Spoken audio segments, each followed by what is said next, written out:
Hello student, welcome to online classes. मैं संजय कुमार।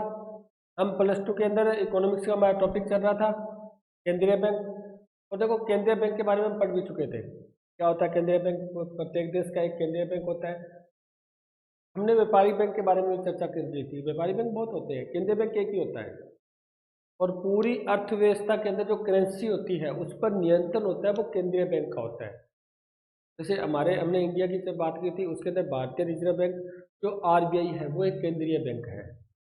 और total जो नोट निर्गमन करना, नोट करेंसी के ऊपर उसको चेंज करना, जो भी उस पर पूरा जो नियंत्रण करना होता है वो केंद्रीय बैंक करता है। तो हमारे लेसन का नाम यही है, का कार्य क्या होगा। और साख का नियंत्रण, देखो मैंने आपको प्रश्न बता भी दिया था। अगर शब्द आए साख निर्माण, तो आप तो आंसर दोगे व्यापारिक बैंक। मैं आपको दूसरी बार बता रहा हूँ, ये भूलना नहीं है इसको। यदि आए साख नियंत्रण, तो आप आंसर दोगे केंद्रीय बैंक। अगर स्पेशल भारत का पूछ ले तो आप लिख दोगे भारतीय रिजर्व बैंक, क्योंकि ये केंद्रीय बैंक ही है, ये रिजर्व। ठीक है। अब साख, देखो साख निर्माण कैसे होता है, इस चीज की हम व्यापारिक बैंक वाले लेसन में कंप्लीट कर चुके हैं। अब साख नियंत्रण कैसे होता है इसको भी हम पढ़ेंगे डिटेल से, लेकिन यहाँ तक तो आपको तो यही ध्यान रखना है कि ये साख पर नियंत्रण करता है, साख पर नियंत्रण करता है। चलो ठीक है, अब हम करते हैं इसके कार्य के बारे में।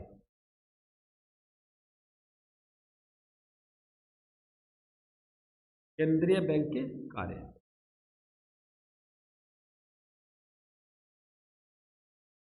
इसका पहला काम होता है नोट निर्गमन करना। नोट निर्गमन यानी जो करेंसी होती है उसका निर्गमन करना। देखो, जो हमारे यहाँ पर नोट निर्गमन होता है ना, वो सिर्फ एक केंद्रीय बैंक ही कर सकता है, अन्य बैंकों के अधिकार में नहीं है। और ऐसा क्यों रखा गया है इसके बारे में हम चर्चा भी कर चुके हैं। क्यों रखा गया? ताकि जो करेंसी हो उसमें एक रूपता बनी रहे, करेंसी में एक रूपता बनी रहे।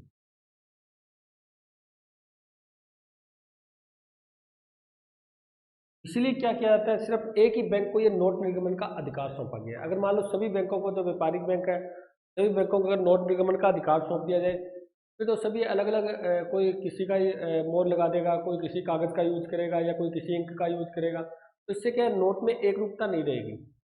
पूरे देश में, राज्यों में अलग अलग नोट छपने लग जाएंगे। तो इसी स्थिति को ध्यान में रखते हुए केंद्रीय बैंक को नोट निर्गमन का अधिकार क्या गया है, सौंपा गया है। यानी इससे क्या होती है, नोट करेंसी में एक रूपता रहती है।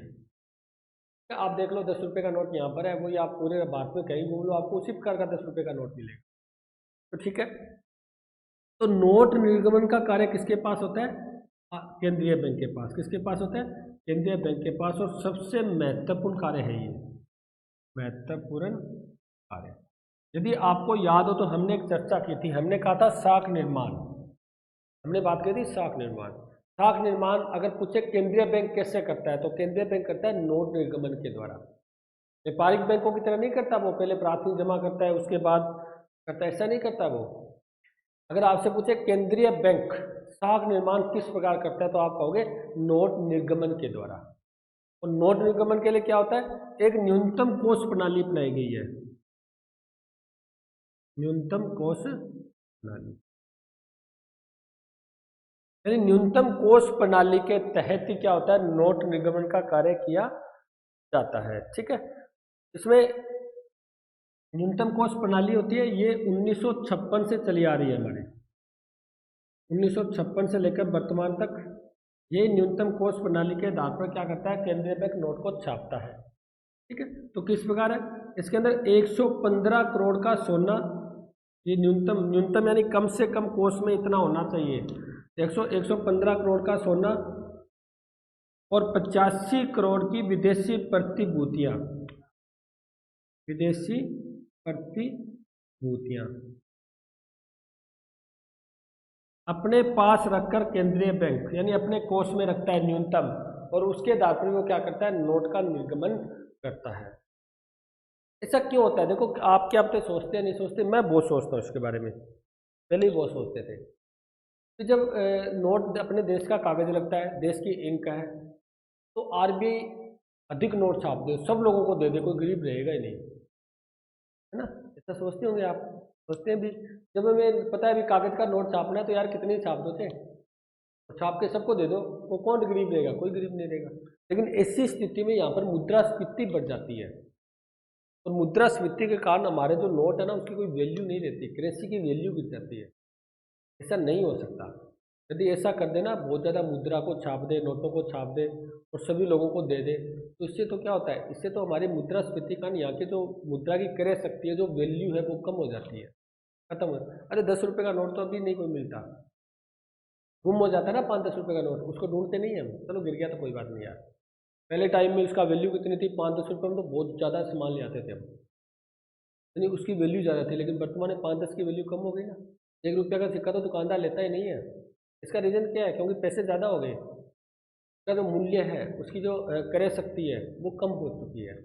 ये तो मुद्रास्फीति बोलते हैं।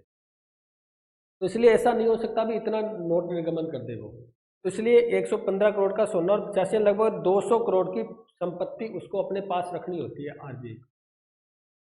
इन संपत्तियों का भी आगे पढ़ेंगे हम, किस प्रकार ये साख पर नियंत्रण करता है, किस प्रकार ये मुद्रास्फीति अपस्फीति पर नियंत्रण करता है, क्योंकि मुद्रास्फीति और अपस्फीति पर नियंत्रण करने का काम भी यही करता है। ठीक है, और जो केंद्रीय बैंक होता है उसको ही करना होता है। तो पहला कार्य इसका कंप्लीट हो चुका है, नोट निर्गमन का कार्य। ये क्या करता है? नोट निर्गमन का कार्य करता है। उसके बाद अगर नेक्स्ट इसकी बात करें हम कार्य की,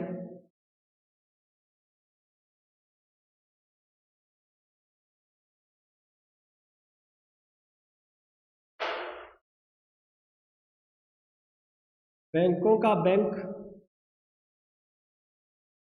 एवं नियंत्रण करता। देखो, केंद्रीय बैंक होता है वो बैंकों का बैंक होता है, जनता का बैंक नहीं होता, ये ध्यान रखना। देखो, अगर आपसे पूछे जनता का बैंक, तो जनता का बैंक के लिए आप आंसर दोगे व्यापारिक बैंक। व्यापारिक बैंक होता है वो जनता का बैंक होता है। इसका मतलब हम क्या करते हैं, उसमें अपनी जमाएं, अपनी जो पैसा होता है उसको जमा करते हैं, वहां से हम ऋण लेते हैं, यानी जनता का बैंक होता है। लेकिन आप केंद्रीय बैंक में जाकर पैसा जमा नहीं करवा सकते, तो वो आपका बैंक नहीं है, वो बैंकों का बैंक है, यानी बैंक के द्वारा उसकी लेन देन होती है, जनता का लेन देन नहीं होता वहां पर। ठीक है, तो केंद्रीय बैंक का दूसरा कार्य है बैंकों का बैंक होता है ये। यानी ये क्या होता है, बैंकों के लिए, मान लो कोई बैंक होता है वो दिवालियापन पर आ जाए, उसकी साख बिल्कुल गिर जाए, दिवालियापन पर, दिवालियापन जानते हो ना, बिल्कुल ही मतलब ऐसी स्थिति में आ जाए भी उसका बंद होने की स्थिति में आ जाए, तो ऐसी स्थिति में जो अंतिम जो ऋणदाता होता है वो केंद्रीय बैंक होता है। केंद्रीय बैंक क्या करता है, उसको पैसा देकर उसकी सहायता करता है। केंद्रीय बैंक उसको पैसे देता है, उसको ऋण देता है और उस बैंक की सहायता करता है। ठीक है, उसके बाद और भी, अगर बैंक अपने जो पैसा है वो केंद्रीय बैंक में रख भी सकता है, केंद्रीय बैंक से ऋण ले सकता है, यानी बैंकों का बैंक होता है, बैंकों का लेन देन होता है, इसमें जनता का लेन देन नहीं होता। जनता का लेन होता है वो व्यापारिक बैंकों में होता है, जनता का जो लेन देन होता है ना वो व्यापारिक बैंक में होता है, केंद्रीय बैंक में बैंकों का लेन देन होता है। नेक्स्ट बात करते हैं नियंत्रण करता होता है। इसका मतलब ये बैंकों पर नियंत्रण रखता है। इस चीज़ को तो हम चर्चा कर चुके हैं। तो किसी भी जब आप भी, अगर आप बैंक खोलना चाहते हो अपना कोई प्राइवेट, तो आपको क्या करना पड़ेगा, केंद्रीय बैंक से परमिशन लेनी पड़ेगी, केंद्रीय बैंक के नियम को आपको फॉलो करना पड़ेगा, उसके अनुसार आपको चलना पड़ेगा। ठीक है, यानी उसके साख निर्माण पर व्यापारिक बैंकों के, और व्यापारिक बैंकों पर नियंत्रण भी कौन रखता है, केंद्रीय बैंक रखता है। केंद्रीय बैंक उसके लिए सिद्धांत, नियम, कानूनों की स्थापना करता है। इसका मतलब इस पर नियंत्रण रखने का काम होता है केंद्रीय बैंक का। बैंकों के लिए कोई कानून, सिद्धांत बनाना, वो भी काम कौन करता है, केंद्रीय बैंक ही करता है। ये केंद्रीय बैंक का कार्य है। तो दूसरा कार्य आप समझ गए। एक तो ये बैंकों का बैंक होता है, यानी बैंकों के लिए ऋण की व्यवस्था करता है, उसकी अंतिम ऋणदाता होता है, इसकी सहायता करता है वो। अगर ऐसी स्थिति उत्पन्न हो भी जाए, भी बैंक दिवालियापन की स्थिति में आ जाए, तो उसकी सहायता काम करने का काम भी कौन करता है, केंद्रीय बैंक करता है। दूसरा, ये नियंत्रण करता होता है, बैंकों पर नियंत्रण रखता है, बैंकों के लिए नियम, सिद्धांत, कानूनों की स्थापना करता है, उनको परमिशन देता है। उसके बाद यदि वो मान लो किसी कारण वो रिजर्व बैंक के अनुसार नहीं चलते, उनके कानूनों के अनुसार नहीं चलते, तो उसकी परमिशन रद्द भी करता है। ये केंद्रीय बैंक का काम होता है। अब हम इसके तृतीय कार्य की अगर नेक्स्ट बात करें,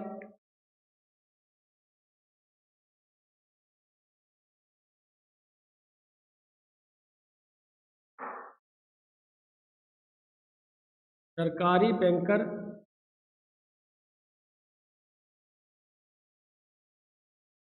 सलाहकार या एजेंट के रूप में भी काम करता है। यानी जो केंद्रीय बैंक होता है वो एक सरकारी बैंकर होता है। उसका अगर सरकार को अगर सरकार को किसी भी प्रकार मुद्रा से संबंधित, करेंसी से संबंधित अगर कोई सलाह लेनी पड़ती है तो वो किससे लेगा? केंद्रीय बैंक से लेगा। किससे लेगा? केंद्रीय बैंक से लेगा। इसका मतलब ये सलाहकार का काम करता है। करेंसी से संबंधित, मुद्रा से संबंधित, मुद्रास्फीति अवस्फीति से संबंधित अगर कोई सलाह लेती है सरकार ना, वो केंद्रीय बैंक से लेती है और केंद्रीय बैंक उसको सलाह देता है। यानी वो सरकार के लिए एक सलाहकार का काम करता है, एजेंट का भी काम करता है। वो विदेशों के साथ जो लेन देन करती है ना सरकार, मान लो विदेशों से हम ऋण ले रहे हैं, ऋण दे रहे हैं, तो ये भी केंद्रीय बैंक के थ्रू ही होता है, केंद्रीय बैंक के द्वारा ही किया जाता है। विदेशों से जो पैसा आता है वो केंद्रीय बैंक में आता है। विदेशों से पैसा अगर हम भेजते हैं वो केंद्रीय बैंक के थ्रू, उसके द्वारा ही भेजा जाता है। इसका मतलब वो एक एजेंट के रूप में काम करती है। सरकार को पैसा चाहिए वो केंद्रीय बैंक ला के देगा, सरकार पैसे दे रही है वो केंद्रीय बैंक देगा। यानी वो एक सरकारी बैंकर के रूप में काम करता है। किसके रूप में काम करता है? सरकारी बैंकर के रूप में काम करता है और सरकार को आर्थिक जो भी रोजगार से संबंधित है, आर्थिक विकास से संबंधित है, उसकी सलाह देता है।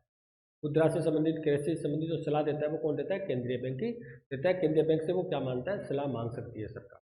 ठीक है, तो ये सरकारी बैंकर के रूप में काम करती है। उसके एजेंट के माध्यम के रूप में काम करती है, माध्यम है बीच में। अगर हम विदेशों से किसी प्रकार का ऋण लेना है ना, तो सीधा सरकार नहीं लेती, वो केंद्रीय बैंक के द्वारा ही लिया जाता है। केंद्रीय बैंक लेता है, फिर वो सरकार को उपलब्ध कराता है। फिर वो एक माध्यम होता है, एजेंट होता है। जैसे एजेंट होते हैं ना हमारे बीच में, तो वस्तुओं का लेन देन करवाते हैं, इसी प्रकार केंद्रीय बैंक भी क्या करता है? इनका लेन देन करता है, मुद्रा का लेन देन। ठीक है, ये हो गया इसका द्वितीय कार्य। आगे नेक्स्ट बात करें, ये चीज हम कर चुके हैं, लेकिन नेक्स्ट कार्य पढ़ ही लेते हैं। अंतिम ऋणदाता, इस चीज को हम पढ़ चुके हैं। अंतिम ऋणदाता के रूप में काम करता है ये। सरकार भी देख लो, सरकार जब शुरू करती है ना, उसको ऋण चाहिए, तो वो अंतिम ऋणदाता केंद्रीय बैंक ही होता है। और बैंक अगर दिवालियापन पर आ जाए, बैंक की ऐसी स्थिति हो जाए भी अब वो डूबने वाला है, बिल्कुल ही बुरी स्थिति हो जाए उसके पास, यानी किसी प्रकार का धन न रहे उसके पास, पैसा न रहे, सारे जितने भी जमा करता है वो पैसे लेने पहुंच जाए वहाँ पर, तो ऐसी स्थिति में बैंक कहाँ से पैसा देगा? क्यों? वो तो आगे ऋण पर दे देता है। इस चीज़ के हम पढ़ चुके हैं। व्यापारी बैंक में साख का निर्माण करता है, भी जो जमाएं आती है आगे वो ऋण दे देता है। अब सारे के सारे जमा करता अगर पैसे लेने पहुंच जाए तो बैंक कहाँ से देगा? तो अंतिम ऋणदाता के रूप में कौन काम करता है? केंद्रीय बैंक काम करता है। और केंद्रीय बैंक अंतिम रूप से उसको क्या करता है? ऋण प्रदान करता है, यानी व्यापारिक बैंक को दिवालिया होने से यही बचाता है, होने से बचाता है। यानी अंतिम रूप से वो क्या कर सकता है? ऋण की मांग केंद्रीय बैंक से कर सकता है, केंद्रीय बैंक उसको ऋण प्रदान करता है ताकि उसकी साख बनी रहे। ठीक है, यानी वो डूब ना जाए बैंक। तो अंतिम ऋणदाता के रूप का जो कार्य होता है वो भी किसका होता है? केंद्रीय बैंक का होता है। आगे हम नेक्स्ट बढ़े, साख का नियमन एवं नियंत्रण। क्या जो हमारे यहाँ पर साख है, ये भी कार्य है इसका, जो मुद्रा है, करेंसी, उसका नियमन, नियमन होता है संचालन करना, उसका संचालन करती है ये। ठीक है, पूरी साख का। और उसके बाद उस साख पर नियंत्रण भी रखती है। ये चीज तो पढ़ चुके हैं, साख का निर्माण, साख पर नियंत्रण। यानी साख पर नियंत्रण का काम भी कौन करती है? केंद्रीय बैंक कौन करता है? केंद्रीय बैंक करता है। जैसे साख का निर्माण करने का काम किसका होता है? साख का निर्माण का काम होता है व्यापारिक बैंक का। तो व्यापारिक बैंक अपनी मर्जी से साख का निर्माण नहीं कर सकती असीमित रूप से। केंद्रीय बैंक ही उस पर नियंत्रण रखेगा और बताएगा भी उसको कितना साख का निर्माण करना है। कम ज़्यादा कर सकता है केंद्रीय बैंक। केंद्रीय बैंक के पास कुछ हथकंडे होते हैं, साख, देखो हम पढ़ेंगे आगे, साख नियंत्रण के उपाय। केंद्रीय बैंक क्या क्या उपाय करता है इससे साख पर नियंत्रण रहे? जैसे मान लो देश में मुद्रास्फीति की स्थिति आ जाए, देश में मुद्रा अपस्फीति की स्थिति आ जाए, इन स्थितियों में वो किस प्रकार इसको हैंडल करता है, इस समस्या को कैसे हल करता है वो, ये आरबीआई करता है। आरबीआई कुछ हथकंडे अपनाता है, कुछ उपाय अपनाता है, जिसके द्वारा इन समस्याओं से निपटा जा सकता है, यानी साख पर नियंत्रण किया जा सकता है। ऐसा तो है नहीं जो मुद्रास्फीति हो ना तब साख पर नियंत्रण करना आवश्यक होता है। अगर मुद्रास्फीति बता दिया ना, पैसा बहुत अधिक हो जाना, पैसे की वैल्यू कम हो जाना, कीमतें बहुत ज़्यादा बढ़ जाना, वस्तुओं की कीमतें बढ़ जाना, ये मुद्रास्फीति है। अब ऐसी स्थिति में साख पर नियंत्रण करना, तो पैसा अगर और बढ़ गया तो और कीमतें बढ़ जाएगी, तो गरीब व्यक्ति तो खरीद ही नहीं पाएगा उसको। तो ऐसी स्थिति में सरकार केंद्रीय बैंक क्या करता है, उसकी कीमतों को नियंत्रण करता है, उस साख को नियंत्रण करता है ताकि साख इतनी न बढ़ पाए। ठीक है, अब कैसे करता है साख का नियंत्रण, वो आगे हम पढ़ेंगे डिटेल से। तो साख का नियमन करना और नियंत्रण करने का कार्य भी कौन करता है, केंद्रीय बैंक ही करता है। उसके बाद नेक्स्ट आता है, आगे हम इसके एक कार्य की चर्चा और कर लेते हैं, केंद्रीय समाशोधन। केंद्रीय समाशोधन का कार्य भी यही करता है। समाशोधन यानी सरकार का जो लेन देन होता है, सरकार का लेन देन, ये कार्य कौन करता है, केंद्रीय बैंक करता है। सरकार का लेन देन कौन करता है, केंद्रीय बैंक करता है। यानी सरकार को कहीं से पैसे लेना है या पैसे देने हैं केंद्रीय बैंक के द्वारा। जैसे होता है ना व्यापारिक बैंक, वो व्यक्तियों के द्वारा व्यक्तिगत समाशोधन का काम होता है।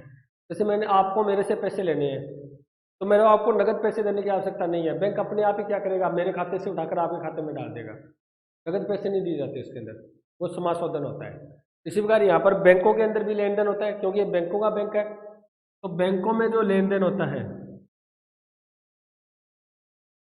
वो भी केंद्रीय बैंक करता है। यानी नगद पैसे लेने की जरूरत नहीं है, वो अपने आप ही क्या कर देता है, समाशोधन कर देता है, पैसों का लेन देन कर देता है। ये केंद्रीय बैंक का काम होता है। उसके बाद हम नेक्स्ट पढ़ते हैं इसके अंदर,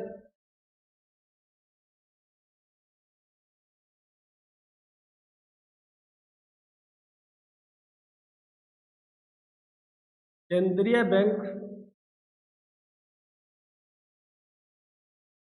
द्वारा साख नियंत्रण के उपाय, यानी अपनाए गए साख नियंत्रण के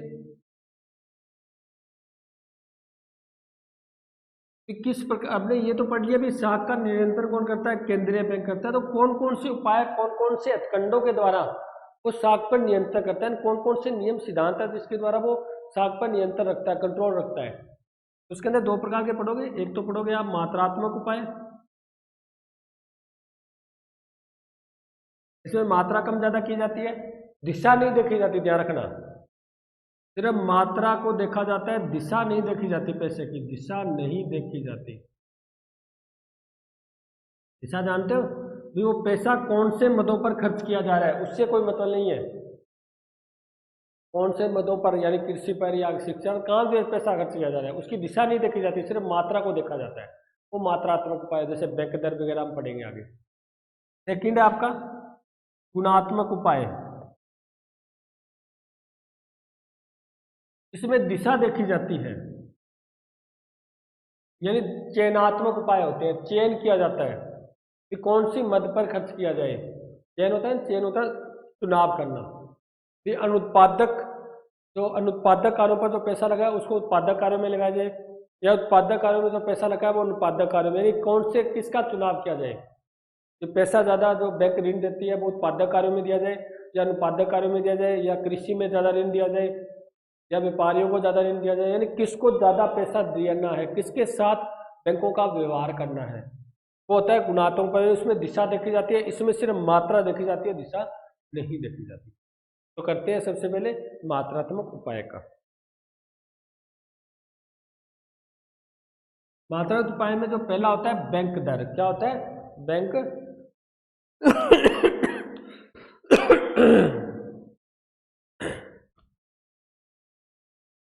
पहला होता है इसका मात्रात्मक बैंक दर। देखो बैंक दर होती है ना, बहुत ज़्यादा महत्वपूर्ण उपाय है ये, केंद्रीय बैंक द्वारा अपनाया जाने वाला द्वारा अपनाए जाने वाला महत्वपूर्ण उपाय, ये बहुत महत्वपूर्ण हथकंडा है ये जो बैंक दर होती है। देखो बैंक दर होती क्या है, पहले हम इसका अर्थ देख लेते हैं। जो व्यापारिक बैंक होते हैं ना, हमने कहा था ना व्यापारिक बैंक, यानी इसका जो बैंक होता है वो केंद्रीय बैंक होता है। यानी जो ये ऋण लेते हैं, जो बैंक ऋण लेते हैं ना वो केंद्रीय बैंक से लेते हैं, अंतिम ऋणदाता होता है वो, क्योंकि ये शीर्ष बैंक होता है, अपेक्स बैंक होता है ये। तो व्यापारिक बैंक जिस दर से केंद्रीय बैंक से ऋण लेते हैं, ध्यान से सुनो, व्यापारिक बैंक जिस दर से, दर तो होती है ब्याज दर तो होती है, हम भी व्यापारिक बैंक से ब्याज दर से, इस ब्याज दर से ऋण ले रहे हैं, इसी प्रकार बैंक भी क्या करता है, केंद्रीय बैंक से ऋण लेता है तो बदले में ब्याज तो देना पड़ता है भाई। तो सुनो बात, व्यापारिक बैंक जिस दर से केंद्रीय बैंक से ऋण ले रहे हैं उसी दर को बोलते हैं बैंक दर। बैंक दर के बारे में समझिए, व्यापारिक बैंक जिस दर से केंद्रीय बैंक से ऋण लेते हैं उसे बोलते हैं बैंक दर। आपने सोचा होगा सर ये तो ठीक है बैंक दर, लेकिन ये साख पर नियंत्रण कैसे करता है उसकी चर्चा करते हैं, ठीक है। अब क्या करते हैं, व्यापारिक बैंक ऋण लेकर क्या करते हैं, आगे जनता को दे देते हैं, ये बात हुई ना, जनता को ऋण देते हैं, और जनता को जब ऋण देते हैं तो जनता के पास क्या होता है, पैसा बढ़ जाता है।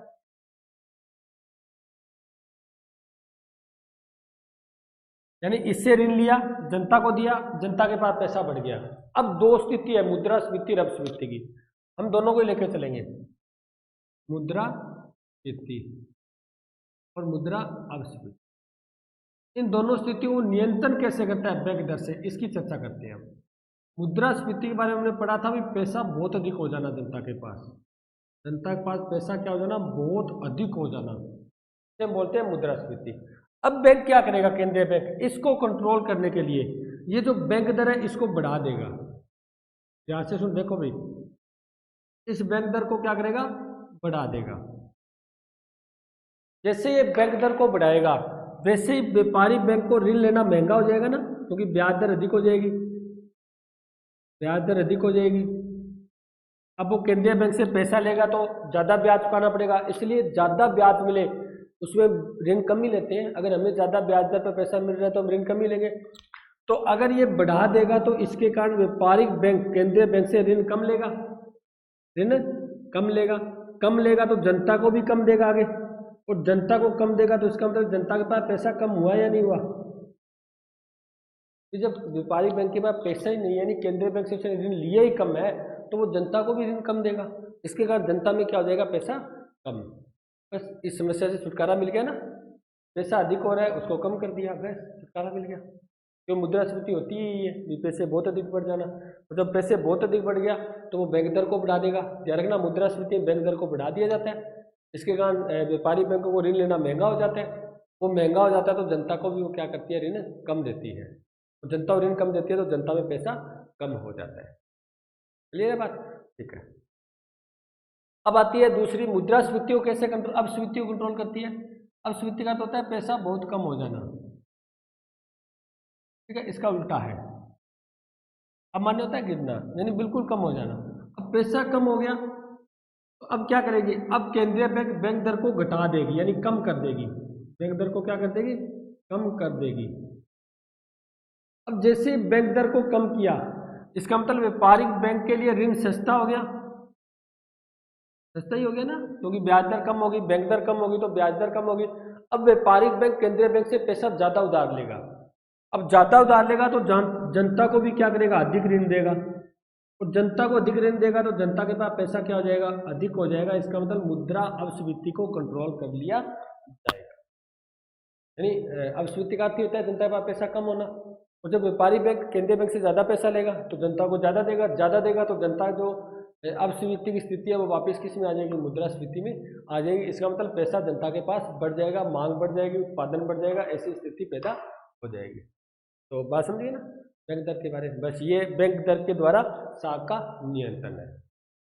एक बार मैं जल्दी जल्दी रिपीट कर देता हूँ, केंद्रीय बैंक दर सबसे महत्वपूर्ण उपाय है ये, ठीक है। बैंक दर होता क्या है, व्यापारिक बैंक द्वारा जो केंद्रीय बैंक से जिस दर से ऋण लिया जाता है उसे बैंक दर बोलते हैं।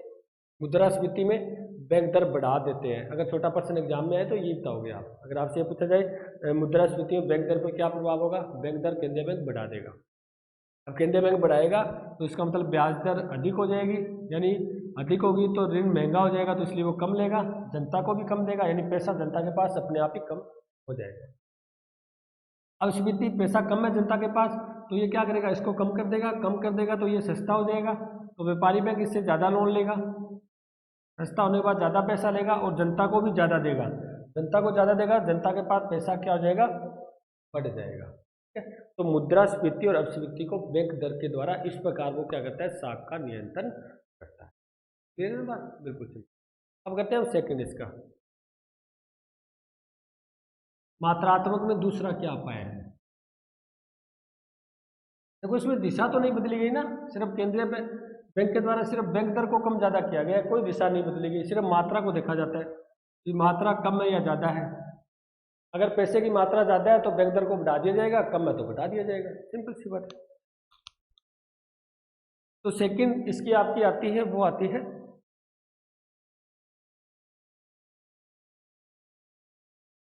खुले बाजार की प्रक्रिया। खुले बाजार की क्रिया लिख देते हैं हम, खुले बाजार की क्रियाएं। अब क्या होता है ऐसी स्थिति में? बात तो देखो, केंद्रीय बैंक क्या करता है, केंद्रीय बैंक के बाद जो परिसंपत्तियां होती हैं, परिसंपत्तियां जो केंद्रीय बैंक के पास होती है, उसको खुले बाजार में बेचना और खरीदना शुरू कर देता है, उसे बोलते हैं खुले बाजार की क्रियाएं। क्रय विक्रय शुरू कर देता है, क्रय विक्रय। अब प्रश्न आता है वो क्रय विक्रय कब कब करता है, किस प्रकार इस क्रय विक्रय पर से साख पर नियंत्रण होता है, इसकी चर्चा करते हैं। चलो ठीक है, पहला है मुद्रास्फीति, हम ऐसे लिखते जाएंगे ताकि आसानी से हमें समझ आ जाए, और दूसरा है मुद्रा अपस्फीति।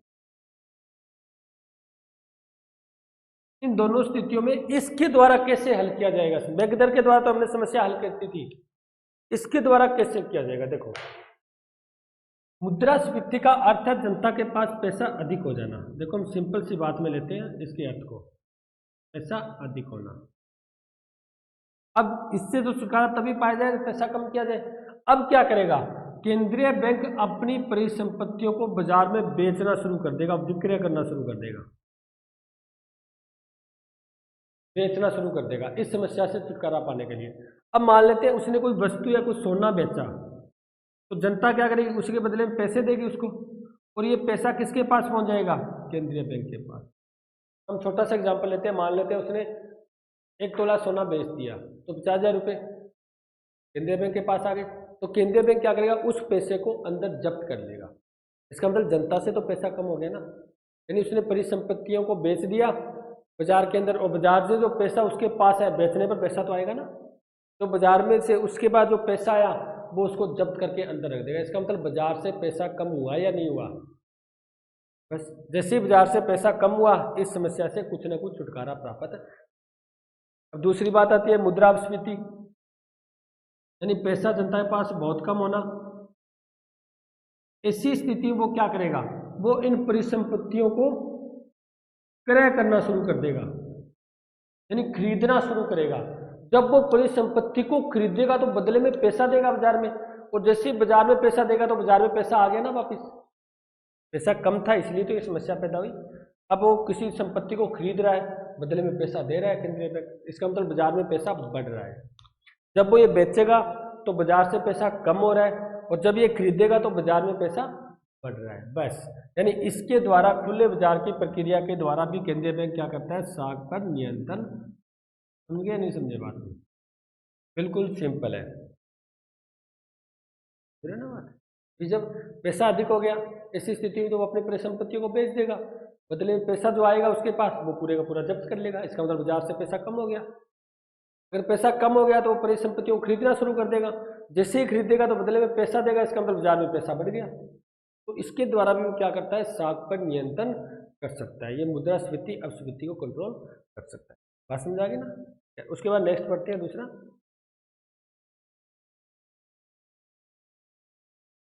तीसरा पढ़ते हैं साख नियंत्रण के उपाय में। दो हो गए, एक तो बैंक दर हो गई, एक आपकी खुले बाजार की क्रिया हो गई प्रक्रिया। एक होता है आपका नगद कोषानुपात और वैधानिक तरलता अनुपात। नगद कोषानुपात जिसे बोलते हैं हम CRR, एक होता है वैधानिक तरलता अनुपात जिसे बोलते हैं हम SLR। इसके द्वारा भी केंद्रीय बैंक क्या करता है? साख पर नियंत्रण करता है। साख पर क्या रखता है? नियंत्रण करता है। किस प्रकार करता है? सबसे पहले इसका अर्थ समझो। नगद कोषानुपात क्या होता है? नगद कोषानुपात जैसे हमने व्यापारी बैंकों में साख निर्माण की प्रक्रिया में पढ़ा था, नगद कोषानुपात 20% था, निकाला था ना। उतना 20% पैसा बैंक को अपने पास नगद रूप में रखना पड़ता है। ठीक है, तो ये तो हो गया अपनी जमा राशि का, अपनी यानी बैंक क्या करता है, व्यापारी बैंक के पास जो जमा राशि होती है, अपनी जमा राशि का कुछ भाग बैंक को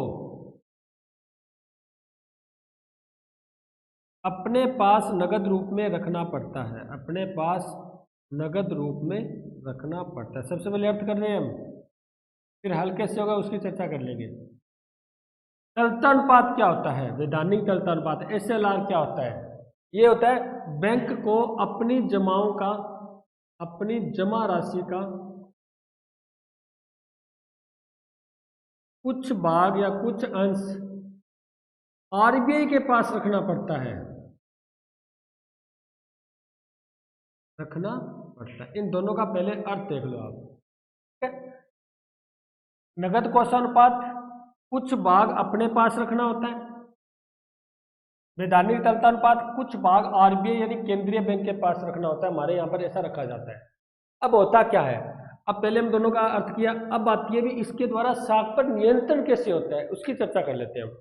कोई बात, मुद्रास्फीति और मुद्रा अपस्फीति, बस ये लास्ट पर लेते हैं, मुद्रा अपस्फीति। मान लेते हैं देश के अंदर मुद्रास्फीति की स्थिति बनी हुई है, यानी पैसा बहुत ज्यादा है जनता के पास, ऐसी स्थिति में पैसा कम कैसे किया जाए।